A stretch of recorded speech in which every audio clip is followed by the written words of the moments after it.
Exodus chapter 9.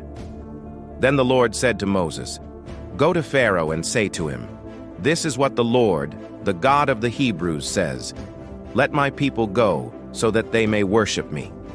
If you refuse to let them go and continue to hold them back, the hand of the Lord will bring a terrible plague on your livestock in the field, on your horses and donkeys and camels, and on your cattle and sheep and goats. But the Lord will make a distinction between the livestock of Israel and that of Egypt, so that no animal belonging to the Israelites will die.'" The Lord set a time and said, "Tomorrow the Lord will do this in the land." And the next day, the Lord did it. All the livestock of the Egyptians died, but not one animal belonging to the Israelites died.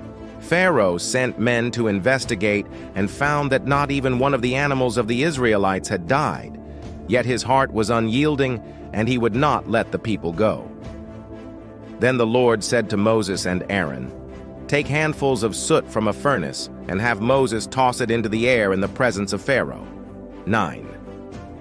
It will become fine dust over the whole land of Egypt, and festering boils will break out on men and animals throughout the land. So they took soot from a furnace and stood before Pharaoh. Moses tossed it into the air, and festering boils broke out on men and animals. The magicians could not stand before Moses because of the boils that were on them and on all the Egyptians. But the Lord hardened Pharaoh's heart, and he would not listen to Moses and Aaron, just as the Lord had said to Moses.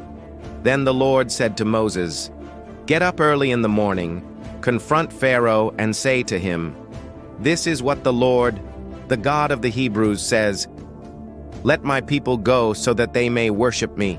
Or this time I will send the full force of my plagues against you, and against your officials and your people, so you may know that there is no one like me in all the earth. For by now I could have stretched out my hand and struck you and your people with a plague that would have wiped you off the earth. But I have raised you up for this very purpose, that I might show you my power, and that my name might be proclaimed in all the earth. You still set yourself against my people and will not let them go. Therefore, at this time tomorrow I will send the worst hailstorm that has ever fallen on Egypt, from the day it was founded till now.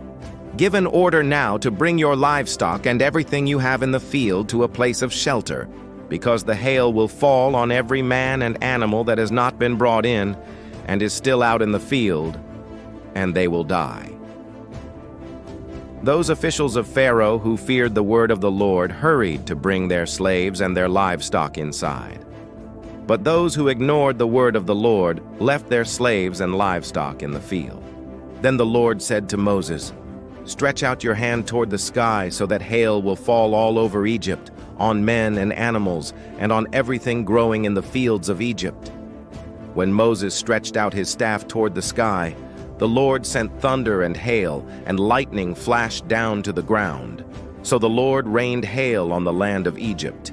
Hail fell and lightning flashed back and forth.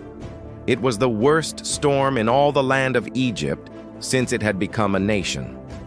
Throughout Egypt, hail struck everything in the fields, both men and animals. It beat down everything growing in the fields and stripped every tree. The only place it did not hail was the land of Goshen, where the Israelites were. Then Pharaoh summoned Moses and Aaron. "This time I have sinned," he said to them. "The Lord is in the right, and I and my people are in the wrong. Pray to the Lord, for we have had enough thunder and hail. I will let you go. You don't have to stay any longer." Moses replied, "When I have gone out of the city, I will spread out my hands in prayer to the Lord. The thunder will stop and there will be no more hail, so you may know that the earth is the Lord's.